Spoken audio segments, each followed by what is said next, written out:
d'abord, je suis évidemment heureux d'accueillir aussi celles et ceux qui ont fait le déplacement. Pour dire la vérité, je voudrais dire les choses telles qu'elles se sont passées avec mon ami Ségolène. Mais tout le monde n'a pas Twitter. Mais comme tout le monde en a parlé, je crois que même le Nouvel Obs est au courant. J'ai vu une belle image à la télévision il y a 15 jours.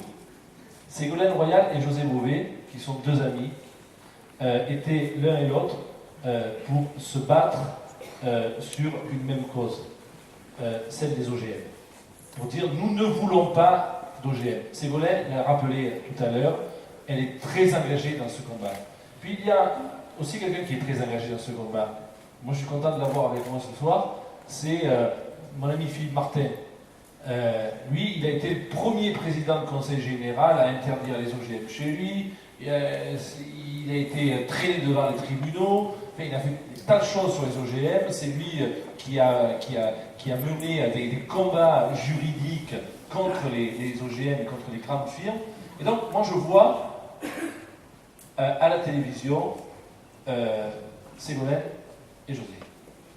Et sur Twitter, vous savez, c'est les réseaux sociaux, je leur dis, à quand tous les deux vous venez vous voir en Ardèche pour nous défendre sur d'autres formes d'OGM.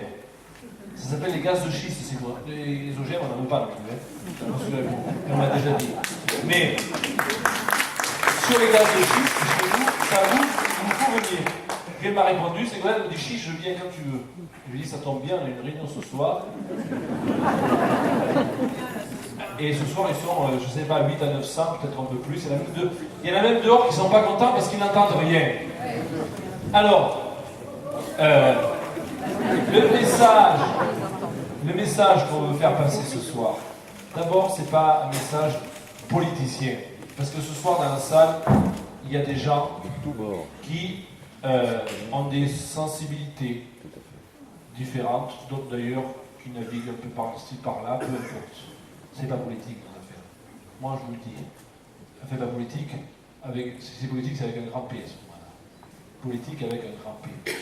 Et ce soir, ce que nous voulons vous dire, Michel, qui a été le porte-parole au Sénat, Philippe, qui s'est très engagé à l'Assemblée nationale, qui en a confié un rapport, et il va nous en dire un mot. Il sait beaucoup de choses.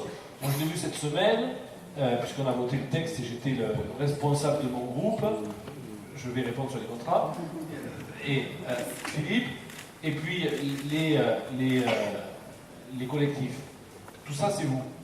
Alors, sur la question, d'abord, j'aimerais vous dire que oui, il y a eu des contrats qui ont été signés clairement, ça s'appelle des permis d'autorisation de pouvoir à la fois faire des recherches et, le cas échéant, faire des exploitations.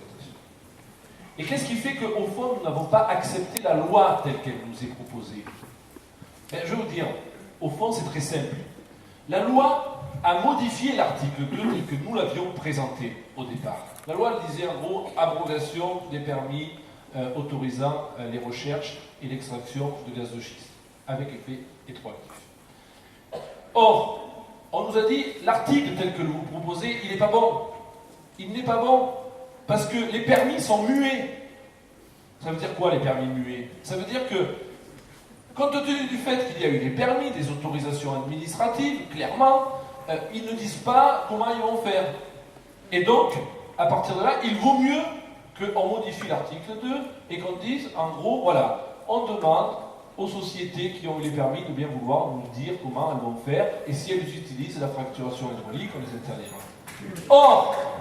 Or, un certain nombre de collègues députés, dont je fais partie, on a saisi la CADA, qui est la commission nationale qui permet d'obtenir des renseignements. Parce qu'ils ne voulaient pas nous donner des renseignements.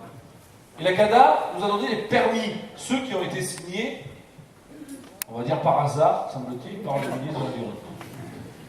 Et ces permis, très clairement, d'une manière implicite ou explicite, précisent clairement quels seront les procédés qui seront utilisés. Certains même d'entre eux, et le vôtre en particulier, il y a des schémas qui précisent quelle est évidemment l'utilisation qui sera faite Donc pourquoi demander à des entreprises, au fond, des renseignements sur les pratiques, puisque déjà ces permis le mentionnent.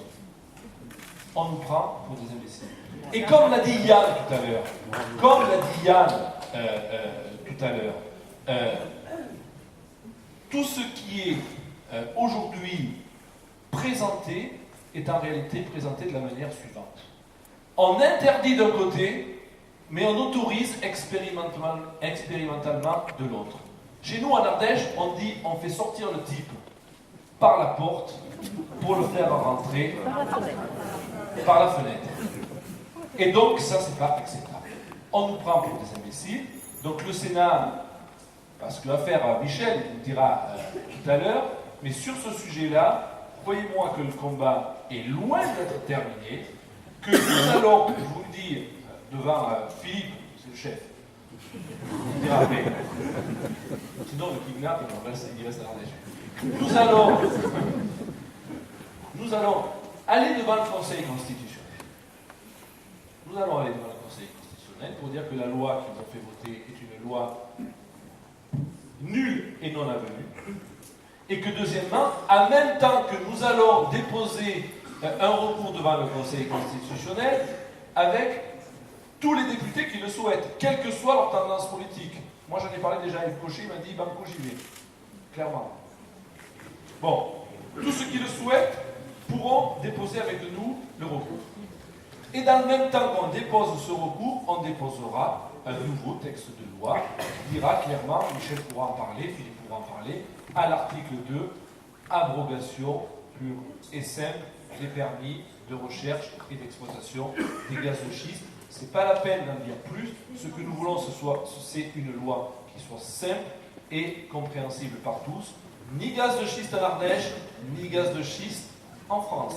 Ni gaz de schiste en Europe.